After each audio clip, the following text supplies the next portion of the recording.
मित्रों, क्या बिहार की संकरी गलियों में भी 10-10, 15-15 मंजिला अपार्टमेंट बनेगा, खड़ा होगा? क्या आप सिर्फ टैक्स दीजिए और फ्लोर पर फ्लोर बनाते जाइए? और सबसे बड़ा सवाल कि क्या बिहार सरकार शहरों को आधुनिक बनाने जा रही है या फिर आने वाले दिनों में ट्रैफिक, सीवरेज और आगजनी जैसे समस्याओं का विस्फोट होने वाला है?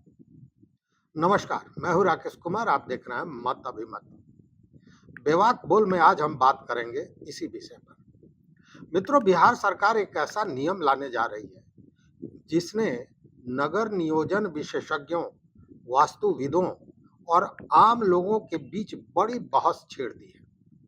नगर विकास एवं आवास विभाग ने भवन निर्माण उपविधि 2026 का मसौदा जारी किया है और लोगों से सुझाव एवं आपत्तियां मांगी है।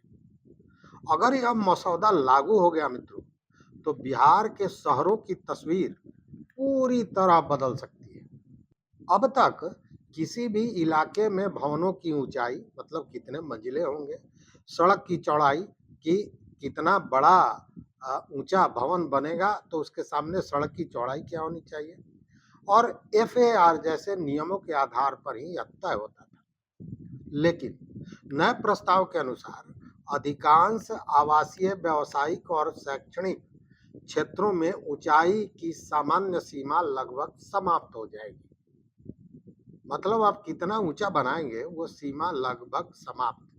मतलब जिस गली में आज मुश्किल से दो गाड़ियां एक दूसरे को पास कर पाती हैं, वहां भी ऊंचे अपार्टमेंट बनने का रास्ता खुल सकता है। सरकार का तर्क है कि शहरों में जमीन सीमित है, आबादी तेजी से बढ़ रही है। ऐसे में क्षैतिज विस्तार के बजाय ऊर्ध्वाधर विकास यानी वर्टिकल डेवलपमेंट, ऊंचाई की ओर, यही यही डेवलपमेंट भविष्य का रास्ता है। नए नियमों में एफएआर यानी फ्लोर एरिया रेशियो को भी उदार बनाया जा रहा है।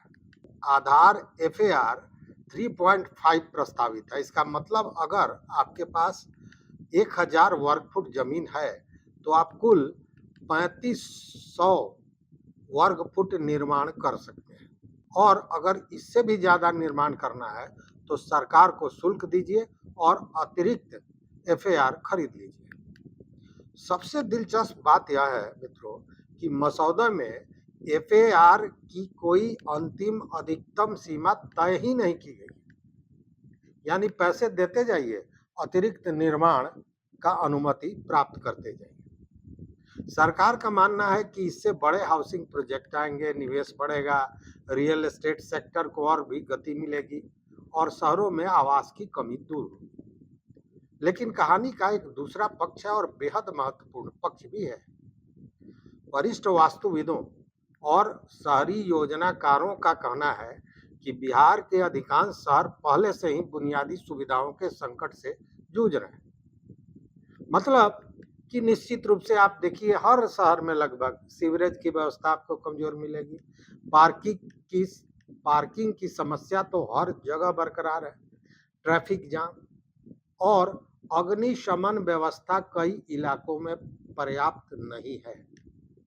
ऐसे में अगर संकरी गलियों में बहुमंजिला इमारतें बनती हैं तो सबसे बड़ा खतरा आपदा के समय सामने आएगा।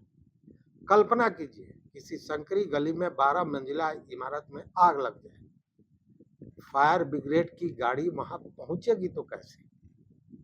पहुंच ही नहीं पाएगी। क्या तब केवल भवन निर्माण की अनुमति पर्याप्त होगी?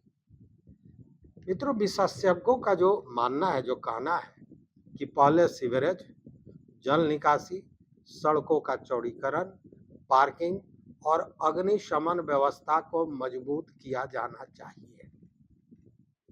इसके बाद ऊंचाई संबंधी प्रतिबंध में ढील दी जा सकती है।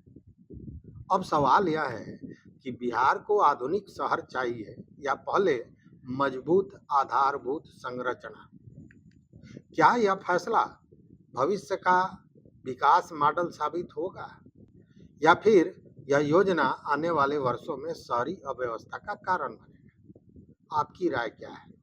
क्या बिहार सरकार का यह कदम सही है या पहले शहरों की बुनियादी सुविधाओं को दुरुस्त करना चाहिए?